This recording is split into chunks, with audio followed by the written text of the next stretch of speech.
ನಮಸ್ಕಾರ ಸ್ನೇಹಿತರೆ. ನಮ್ಮದು ಶ್ರೀ ಸಪ್ತಗಿರಿ ಮನೆ ಮದ್ದು ಚಾನಲ್ ಇದೆ. ಅದ್ರ ಮುಖಾಂತರ ಅನೇಕ ರೀತಿಯ ಔಷಧಿಯನ್ನು ಕೊಡ್ತಾಯಿದ್ದೀವಿ. ಸ್ನೇಹಿತರೆ, ಪ್ರಕೃತಿಯಲ್ಲಿ ಸಿಕ್ಕುವಂತಹ ಪ್ರತಿಯೊಂದು ವಸ್ತು ನಮಗೆ ಮೆಡಿಸಿನಲ್ ಆಗಿ ಪರಿವರ್ತನೆ ಆಗ್ತದೆ.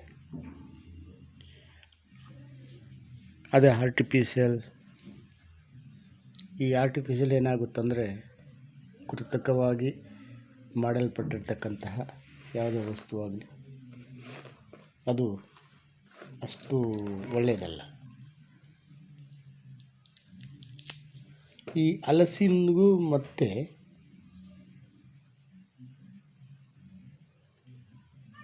ಹಾಲಿಗೆ ಭಾರಿ ಕಾಂಬಿನೇಷನ್ ಚೆನ್ನಾಗಿದೆ. ಇದನ್ನು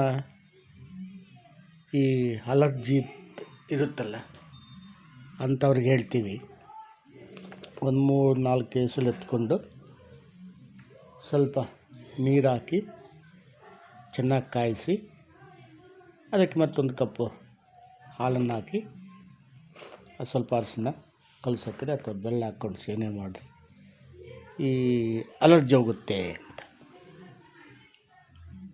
ಅದೇ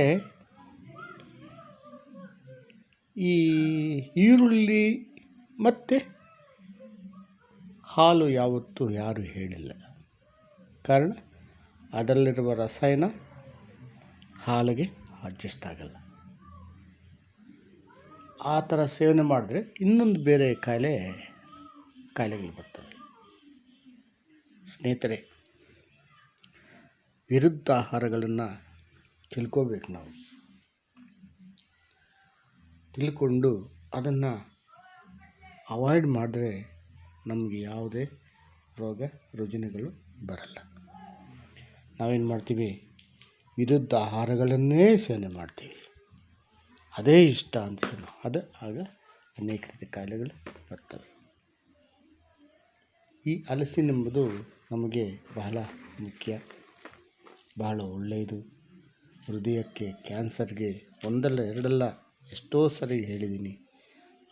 ಹೃದಯಕ್ಕೆ ಸಂಬಂಧಪಟ್ಟ ಕಿಡ್ನಿಗಳಿಗೆ,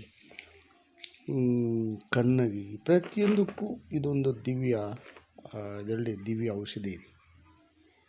ಈ ಬೆಳ್ಳುಳ್ಳಿ ಯಾವುದೋ ಮುಖಾಂತರ ಸೇವನೆ ಪ್ರತಿದಿನ ಏನು ಮಾಡಬೇಡ್ರಿ, ಒಂದೇ ಒಂದು ಎಸಲನ್ನು ಅಗೆದು ನಿಧಾನವಾಗಿ ರಸವನ್ನು ನುಂಗ್ತಾ ಬನ್ನಿ.